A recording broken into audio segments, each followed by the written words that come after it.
칼폴라니 사형연구소 정태수 선생님 나오셨습니다. 네, 안녕하세요. 방송이 안 나오는 동안 가입자가 한 명도 늘지 않았다고 하는. 그 전까지 일주일당 10명꼴로 늘어가다가 다시 방송을 했더니 다시 조금씩 늘기 시작했나요? 네, 뭐 지난주에도 늘지 않았습니다. 제가 보기에는 방송 때문이 아니고 휴가 가셨어요. 아니 방송을 안 하시는 줄 알고 이제 그러다가 이제 방송을 다시 하시는구나 하면 듣다가 또 가입하는 자가 분들이 늘어날 거라고 겁니다. 희망을 가져봅시다. 네. 다 함께.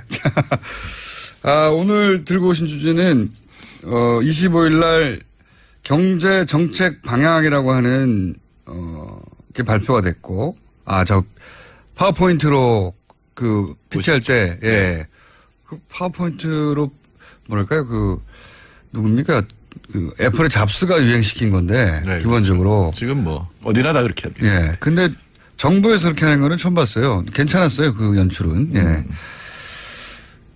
여하간 그때 발표한 정부 자료를 보신 거죠 지금. 네네네. 네. 그 공식 파워포인트 혹은 정부 자료를 보시고 앞으로 방향은 이렇게 가는 거구나라고 해석을 하셨는데 자 그럼 어떻게 간다는 겁니까? 예, 제가 이 50쪽짜리를 보고 만세 그랬습니다. 만세요? 제가 제일 걱정했던 건 뭐냐면 소장님 마음에 들게 갔어요 지금? 문 후보를 지지하는 경제학자가 너무 많았어요. 10,000명이 지지했어요. 그러니까 온갖 경제학자들이 그렇겠군요. 온갖 정책을 다 들고 이제 들어간 건데. 대한민국에서 경제학 한다 하는 그 가설들은 다 나온 거거든요. 10,000명이면. 근데 그중 대충 90% 이상은 미국에서 박사 받은 사람들이기 때문에 시장에 맡기자가 압도 다수거든요. 그런데 이제 지난 경제 정책 방향으로 발표 난 거는 소득주도 성장을 한다라고 하는 거를 밝힌 겁니다. 그건 뭐 기본 철학이었으니까요.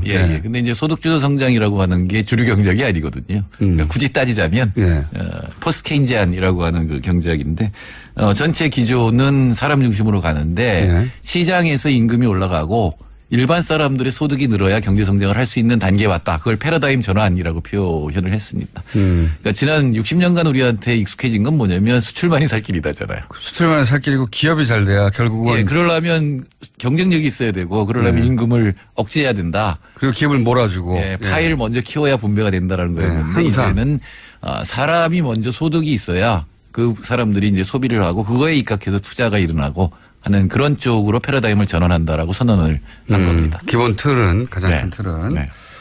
사실은 최근에 그 이재명 시장이 이 자리에 와서 했던 얘기이기도 한데 다보스 포럼에 갔더니 거기서 그러니까 결국은 그 경제 논리가 우선하는 곳인데 거기서도 포용 국가론, 포용 그 소위 성장론. 포용 성장론 그리고 포용 소득 주도 성장론이 경제인들 사이에서도 우리나라뿐만 아니라 거론되고 있더라. 그러니까 5년 전부터 바뀌었어요.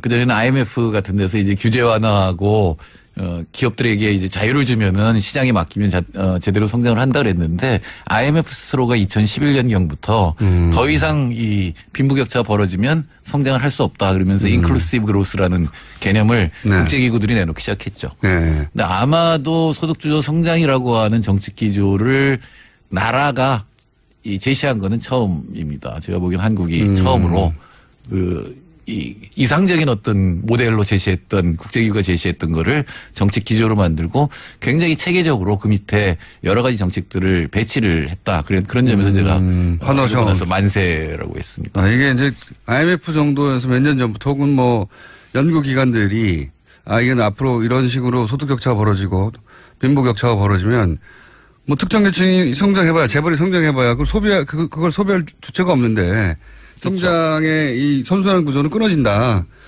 그래서 우리는 이제 작은 나라고 그러니까 수출하면 되는 거였는데 그 선진국들이 전부 지금 이제 경제 성장률이 떨어지면서 수입을 덜 하거든요. 그러니까 수출할 데가 없어지면서 특히 이제 수입을 많이 해주던 나라들이 이 경제 위기를 맞았어요. 지금 미국은 좀 나아졌지만 그러니까 수출할 데가 없어지니까 우리나라가 지금은 조금 나아졌는데 작년까지만 해도 수출이 마이너스였거든요. 그러면 만들었는데 임금 덜 주고 만들었는데 팔 수가 없잖아요. 팔 수 없으니까 가동률이 지금 70%까지 떨어지죠. 예전에는 만들기만 하면 팔린다고 생각하고 그 전제하에 싸게 단가 싸게 임금 조금 주고 단가 싸게 만들어서 밖에다 싸게 팔면 되는데 팔 데가 없다는 거죠 지금은. 첫째는 그거고 두 번째는 한 10년 전부터는 이 빚을 줘서 소비하게 했어요. 그렇죠. 가계부채. 맞습니다. 빚 줘서 소비하게 했는데 그것도 이제는 더 이상 늘어나면 안 되는 단계에 가계부채가 너무 들어갔기 때문에 맥시멈이니까요. 예. 네, 이제는 소득이 늘어나지 않으면 안 된다. 특히 이제 우리 한국 정도 28,000달러 되는 나라가 소비의 비중이 50% 되는 나라는 없거든요.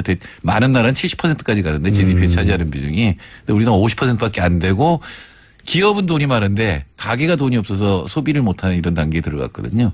특히 또 대기업과 중소기업, 정규직과 비정규직 격차도 굉장히 많이 벌어져서 사회적으로 굉장히 이제 헬조선 소리가 나오고 있으니까 이걸 고치는 방법은 보통 사람들이 소비를 할 수 있을 만큼 소득이 돼야 된다라고 하는 쪽으로 이제 정책 기조를 바꾼 거죠. 정책 기조는 그러하고 그래서 그 밑에 그 여러 가지 정책들 보니까 이 방향이 잘 잡혔다고 하는 말씀하셨는데 그 중에서 그러면 핵심적인 요거가 이 소득주도 성장의 핵심적인 정책, 구체적인 정책으로 역할을 할 거다 이런 게 있습니까? 이미 하나 나온 건 있죠. 최저임금. 최저임금. 예, 16.8%. 뭐 그것만으로 해결되지는 않지만 물론 일단 그렇습니다. 네. 그러니까 최저임금이 발표됐을 때 많은 분들이 걱정을 했잖아요. 그러니까 자영업이나 중소기업은 어떻게 하느냐. 근데 그거와 관련돼 있는 게 공정경제라고 하는 또 하나의 축입니다. 공정한 경제는 지금 이제 김상조 위원장이 프랜차이저들을 만나가지고 이제 항복선언을 받았다고 이렇게 얘기를 하고 있습니다만 사실은 중간에서 떼어먹는 돈이 너무 많으면 사실 그분들도 임금을 올려주고 싶어도 못 올려주잖아요. 그렇죠. 예. 그런 부분들을 같이 가는 거군요 이게 결국은. 그렇죠. 예.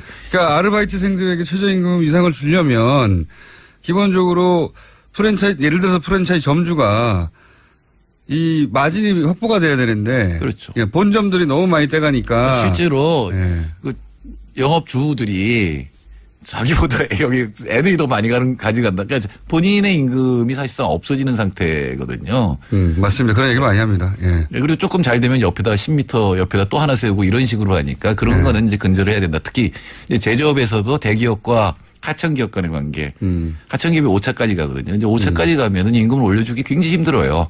근데 이게 중간중간에 켜켜이 중간에서 이제 하청 단가를 낮추는 메커니즘이 작용을 했기 때문에 그런 부분을 시정해서 맨 밑에 노동자까지도 이제 소득이 올라가게 하겠다는 그러니까 거죠. 아래에서부터 시작하는 거군요. 가맹점주, 그다음 중소기업 이들이 어떻게 소득을 확보하고 아르바이트생이 어떻게 소득을 확보하느냐 이 단계별로 거슬러 올라가는 중이군요 지금. 저 보기에는 총순 천재 같아요. 왜냐하면 그동안 60년 동안의 경제정책을 트리클 다운 경제라고 했거든요. 물이 위에서부터 밑으로 떨어지는 거였는데 이건 거꾸로의 이미지가. 물이 밑에서부터 차오르는 제가 겁니다. 그걸 금방 알아들었다고? 그렇죠. 밑에서부터 올라간다고. 맞습니다.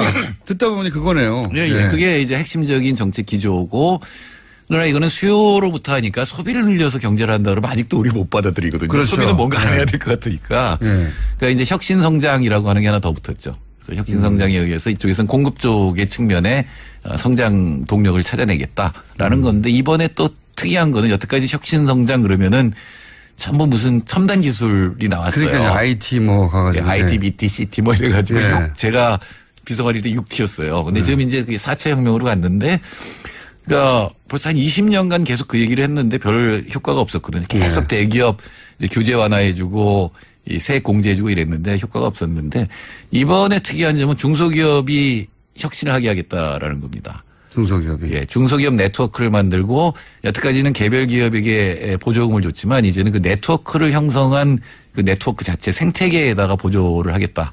발상이 다르네요. 네, 발상이 다르지만 굉장히 오래 걸려요, 이게. 두 개가 다 제가 지금 걱정하는 건 뭐냐면 지금 국민들이 소득이 늘어도 빚 갚기 바빠요. 당장 그렇죠. 예, 그러니까 소비가 금방 못 늘어요. 상당히 빚을 갚은 후에나 소비가 늘어날 거거든요. 또 하나는 중소기업이 이게 이제 생태계를 만들어도 이 효과가 나타나려면 네트워크 만드는 데 시간 걸리지만 그 시너지 효과를 내려면 상당한 시간이 걸려요. 이 정책이 꾸준히 추진돼서 실효를 볼 쯤에 정권이 바뀌어버릴 수도 있다 이런 말씀이네요. 그렇죠. 그때까지 안 나오면 그러니까 당장 제가 이런 얘기를 페북에 썼더니 댓글로 15년 뭐 이렇게 얘기가 나와요. 15년 정도 진행돼야 되는 정책이다. 근데 그 전에 그러니까 이 혁신 성장에서 국가가 주도하는 투자가 있을 수 있거든요.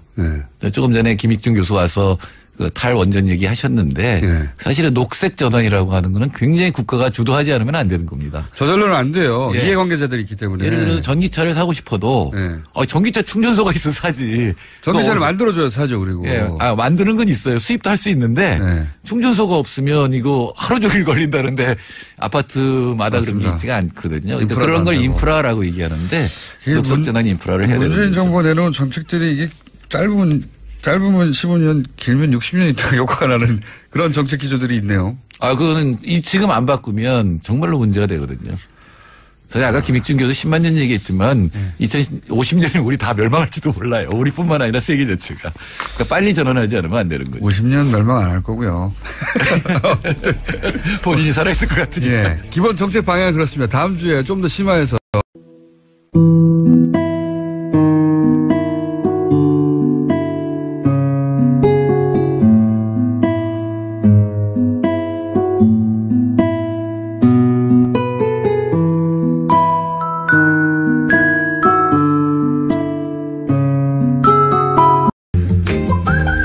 칼 폴라리 사형연구소 정태수님 나오셨습니다.